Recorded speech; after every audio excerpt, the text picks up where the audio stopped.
ഇപ്പോൾ നമുക്കൊപ്പം കഴക്കൂട്ടത്തെ LDF സ്ഥാനാർത്ഥി കടകംപള്ളി സുരേന്ദ്രൻ തത്സമയം ചേരുകയാണ്. തനേഷ് തമ്പിയാണ് തനേഷ് തമ്പിയാണ് അദ്ദേഹം സംസാരിക്കുന്നത്. ഗ്രൗണ്ട് സീറോ എന്ന പരിപാടിയിലാണ് കടകംപള്ളി പങ്കെടുക്കുന്നത്. Thanesh Thampi, good morning. അദ്ദേഹത്തിന് ഒരു വിജയാശംസ നേർന്നേക്കൂ. Over to you. You carry on. ഉറപ്പായിട്ടും ഞാൻ ഇവിടെ എത്തുമ്പോൾ സ്ഥാനാർത്ഥി ഭക്ഷണം കഴിച്ചുകൊണ്ടിരിക്കുകയാണ്. ആ സമയത്തേക്കാണ് ഇവിടെ എത്തുന്നത്. വലിയ തിരക്കിലേക്ക് ഇനി പോകാൻ പോവുകയാണ്. കാരണം ശക്തമായ ത്രികോണ മത്സരം നടക്കുന്ന മണ്ഡലമാണ് കഴക്കൂട്ടം എന്ന് നമുക്കറിയാം. വി മുരളീധരൻ, ശരത്ചന്ദ്ര പ്രസാദ് ഒക്കെ മത്സരിക്കുന്ന മണ്ഡലമാണ്. സിറ്റിംഗ് MLA ആണ് കടകംപള്ളി സുരേന്ദ്രൻ. അതുകൊണ്ട് തന്നെ അദ്ദേഹത്തിന് ഒരു മൂന്നാം തവണ അദ്ദേഹം വിജയിക്കുമോ എന്നുള്ളതാണ് നമുക്ക് കാണേണ്ടത്. SK ഒരു വിജയാശംസകൾ നേർന്നിട്ടുണ്ട്. SK വളരെ സന്തോഷം. ആശംസകൾ നേർന്നതിൽ നമ്മൾ തമ്മിലുള്ള ദീർഘകാലത്തെ ബന്ധം ഞാൻ ഈ സന്ദർഭത്തിൽ ഓർക്കുകയാണ്. എല്ലാ ഘട്ടത്തിലും എല്ലാ പ്രതിസന്ധികളിലും ശരിയുടെ പക്ഷത്ത് നിൽക്കാനായിട്ട് നിങ്ങൾ ശ്രമിച്ചിട്ടുണ്ട്. എനിക്ക് വളരെ വളരെ സന്തോഷമുണ്ട്. ഈ തെരഞ്ഞെടുപ്പ് ചൂടാണോ അതോ പുറത്തെ ചൂടാണോ? രണ്ടുമുണ്ട്. തെരഞ്ഞെടുപ്പ് ചൂടുകൊണ്ട് പുറത്തെ ചൂട് സഹിക്കാൻ പറ്റാത്ത ചൂടാണ്. എങ്ങനെ പോകുന്നു പ്രചരണമൊക്കെ നന്നായിട്ട് പോകുന്നുണ്ട്. നമ്മൾ സ്ഥാനാർത്ഥിയായിട്ട് പാർട്ടി പ്രഖ്യാപിച്ചതിന് ശേഷം, LDF പ്രഖ്യാപിച്ചതിന് ശേഷം കക്ഷിച്ച് 2 ആഴ്ച കഴിഞ്ഞിട്ടേ ഉള്ളൂ. ഈ 2 ആഴ്ചയിൽ ഉണ്ടായിട്ടുള്ള ഗുണമെന്ന് പറയുന്നത് നമ്മുടെ നാട്ടിലെ എല്ലാ അമ്പലങ്ങളിലെയും ഉത്സവകാലമായിരുന്നു. അപ്പോൾ വീടുകളിൽ പോകാതെ തന്നെ ആയിരക്കണക്കായിട്ടുള്ള അമ്മമാരെയും സഹോദരിമാരെയും സ്നേഹിതരെയും എല്ലാം തന്നെ അമ്പല പരിസരങ്ങളിൽ കാണാനായിട്ട് സാധിച്ചു. കഴിഞ്ഞ ലോക്സഭാ തെരഞ്ഞെടുപ്പിൽ BJPക്ക് ലീഡ് കിട്ടിയ ഒരു മണ്ഡലമാണ്. ആ സമയത്ത് തദ്ദേശ തെരഞ്ഞെടുപ്പായപ്പോൾ LDF തിരിച്ചു പിടിക്കുന്നു. അങ്ങനെ ഒരു പ്രവചനാതീതമായ ഒരു സ്വഭാവം കഴക്കൂട്ട മണ്ഡലത്തിനുണ്ട് എന്ന് തോന്നുന്നുണ്ടോ? അല്ല, ലോക്സഭാ തെരഞ്ഞെടുപ്പിൽ എപ്പോഴും ഈ മണ്ഡലം അങ്ങനെ തന്നെയാണ് നിന്നിട്ടുള്ളത്. ഇപ്രാവശ്യം മാത്രമല്ല, ഇതിനു മുമ്പും BJPക്ക് ഒരു ഘട്ടത്തിൽ ലീഡുണ്ടായിട്ടുണ്ട്. വളരെ വളരെ വർഷങ്ങൾക്ക് മുമ്പ് കേരളവർമ്മ മത്സരിക്കുന്ന ഘട്ടത്തിൽ പോലും BJP ലീഡ് ചെയ്തൊരു പ്രദേശമാണ്.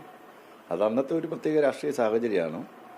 കോൺഗ്രസ് ലീഡ് ചെയ്തിട്ടുണ്ട് ഈ ലോക്സഭാ തെരഞ്ഞെടുപ്പിൽ. പക്ഷേ കഴിഞ്ഞ കുറച്ച് നാളായിട്ട് നിയമസഭാ തെരഞ്ഞെടുപ്പിൽ ഇടതുപക്ഷത്തിന് അനുകൂലമായിട്ട് ചിന്തിക്കുന്ന ഒരു മണ്ഡലമായിട്ട് ആ മണ്ഡലം മാറിയിട്ടുണ്ട്.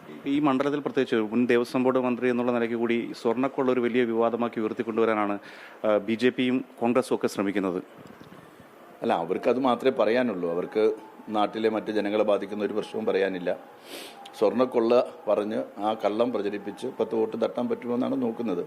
പക്ഷേ 5-6 മാസമായിട്ട് ഈ സ്വർണ്ണക്കൊള്ളയുമായിട്ട് ബന്ധപ്പെട്ട കാര്യങ്ങളൊക്കെ ജനങ്ങൾ ശ്രദ്ധിക്കുന്നുണ്ടായിരുന്നു.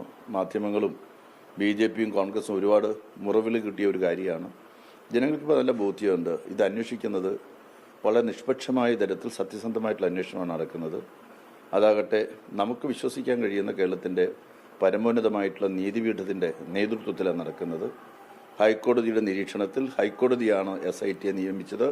ഹൈക്കോടതിക്കാണ്, പിണറായി വിജയനല്ല, ആഭ്യന്തരമന്ത്രിക്കല്ല, DGPക്കല്ല SIT റിപ്പോർട്ട് ചെയ്യുന്നത്. അതിൻ്റെ അടിസ്ഥാനത്തിൽ തീരുമാനങ്ങൾ എടുക്കുന്നത്. അതുകൊണ്ട് ജനങ്ങൾക്ക് നല്ല വിശ്വാസമുണ്ട്. എനിക്ക് യാതൊരു ബന്ധവും ഈ പ്രചരണങ്ങളൊന്നും ഏശില്ല എന്ന് ഒന്നും ഏശാൻ വേണ്ടി പോകുന്നില്ല. അതിൻ്റെ കാര്യമില്ല. ആളുകൾക്ക് നന്നായിട്ട് അറിയാം. ദേവസ്വം മന്ത്രിക്ക് ഇനി ധാർമ്മികമായിട്ടൊരു ഉത്തരവാദിത്വമുണ്ടോ എന്ന് ചോദിച്ചാൽ നിശ്ചയമായിട്ടും ഞാൻ പറയും. ഞാൻ ആ കാലത്ത് മന്ത്രിയായിരുന്നു. അതിനു മുമ്പുള്ള മന്ത്രിമാരുടെ കാലത്തും അത് നടന്നിട്ടുണ്ട്, അതിന് ശേഷവും നടന്നിട്ടുണ്ട്.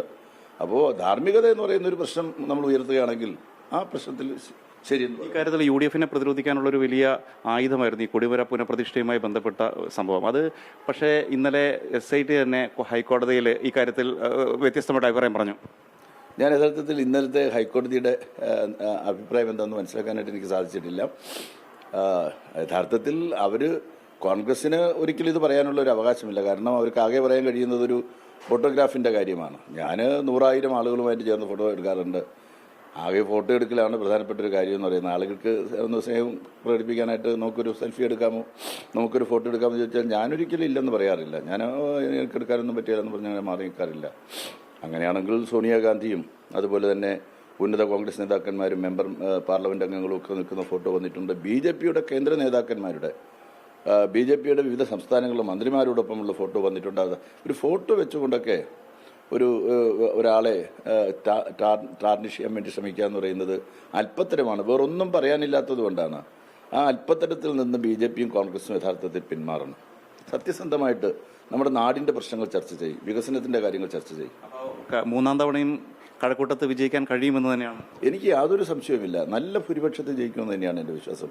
ജനങ്ങളുടെ മനസ്സ് എനിക്കറിയാൻ കഴിഞ്ഞിട്ടുണ്ട്. ഞാൻ ഇന്നോ ഇന്നലെയോ അല്ല കഴക്കൂട്ടത്ത് പ്രവർത്തനം നടത്തുന്നത്. കഴിഞ്ഞ 10-40 വർഷമായി പാർട്ടിയുടെ ഒരു ഏരിയ താലൂക്ക് കമ്മിറ്റി അംഗം, താലൂക്കിൻ്റെ സെക്രട്ടറി, പാർട്ടിയുടെ ജില്ലാ സെക്രട്ടേറിയറ്റ് അംഗം, ജില്ലാ സെക്രട്ടറി, ഇങ്ങനെയൊക്കെ പ്രവർത്തിക്കുന്ന ഘട്ടത്തിലും ഈ ഒരു ജനപ്രതിനിധി അല്ലാതെ പ്രവർത്തിക്കുന്ന ഘട്ടത്തിലും ജനപ്രതിനിധികൾ എങ്ങനെയാണോ പ്രശ്നങ്ങൾ ഇടപെടുന്നത് അതുപോലെ തന്നെ കഴക്കൂട്ടത്തെ ജനങ്ങളുടെ പ്രശ്നങ്ങൾ ഞാൻ ഇടപെട്ടിട്ടുണ്ട്. 10 വർഷക്കാലം ആ മണ്ഡലത്തിൽ നടത്താത്ത വികസന പ്രവർത്തനങ്ങളൊന്നുമില്ല. ആകെ ഒരു കാര്യത്തിൽ മാത്രമാണ് എനിക്ക് പൂർണ്ണതയിലെത്താൻ കഴിയാതെ. അത് 2 മാസത്തിനകത്ത് പൂർണ്ണതയിലെത്തും. കാര്യം കുടിവെള്ളത്തിൻ്റെ പ്രശ്നം അവിടെ ചില വാർഡുകളിലുണ്ട്.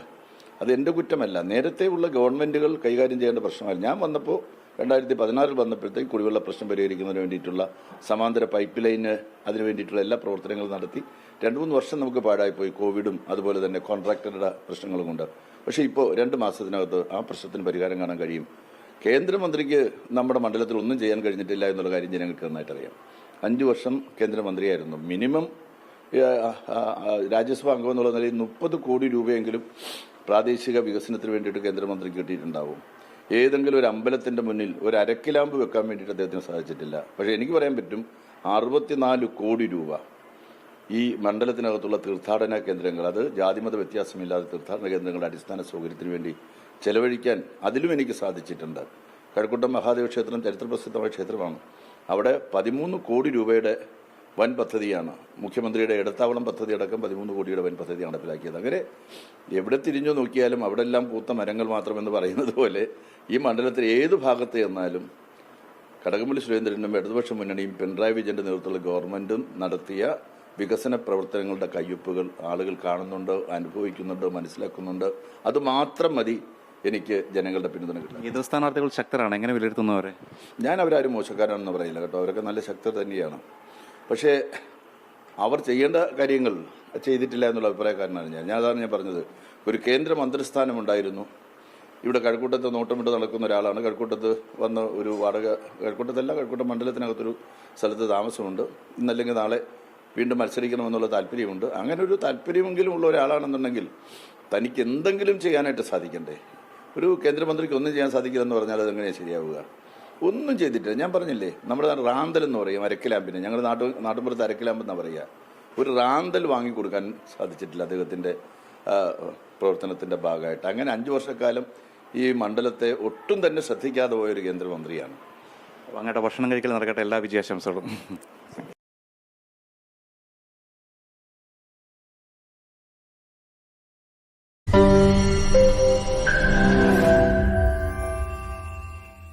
ലോകത്തെവിടെയായാലും ഏത് സമയത്തും 24 വാർത്തകളും ഓഗ്മെന്റഡ് റിയാലിറ്റി പാക്കേജുകളും എക്സ്പ്ലെയിനറുകളും വിശദമായി കാണാൻ ഞങ്ങളുടെ യൂട്യൂബ് ചാനൽ നിങ്ങൾക്ക് സബ്സ്ക്രൈബ് ചെയ്യാം.